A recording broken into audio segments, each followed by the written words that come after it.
Good evening. After a group of teens was accused of murdering a man in the Heights, people in one Nob Hill neighborhood couldn't believe what they were seeing. They believe they were terrorized by the same kids more than a year ago. News 13's Haley Rush is live near Central in Carlisle with that story. Dean, Jessica, after the murder of Steven Gerecke, neighbors here say that they started putting all the pieces together. They say some of the same kids snapped photos of themselves more than a year ago here.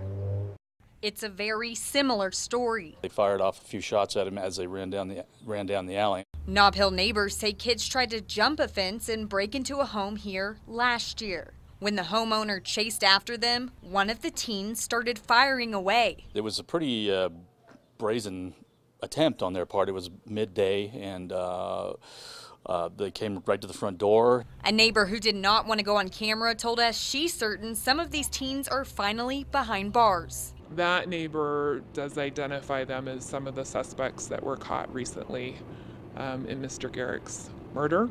Around the same time, residents say there was a wave of drive-by shootings along with home and car break-ins. There was a lot of stuff going on. We weren't aware to the extent like it had been in the Heights. Unfortunately, we didn't have the same outcome that they did there. At one point, neighbors say the kids stole a camera, which was eventually found with 4 new pictures on it. APD did apprehend some of them, and they are the same suspects. This is the picture of who some neighbors say is Jeremiah King, the 16-year-old accused of pulling the trigger and killing Gerecke in his own front yard. And the most disturbing photo. They were caught with guns, as you can see in one of those pictures. Neighbors say police told them the kids would be back on the street soon.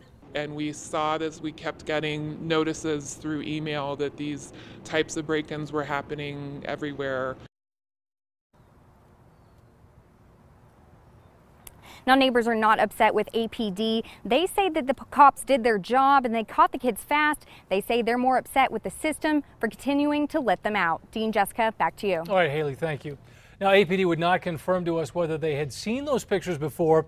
The department also would not confirm whether officers did, in fact, arrest those kids seen in those pictures last year, or if any of them were connected to the Gerecke murder last month.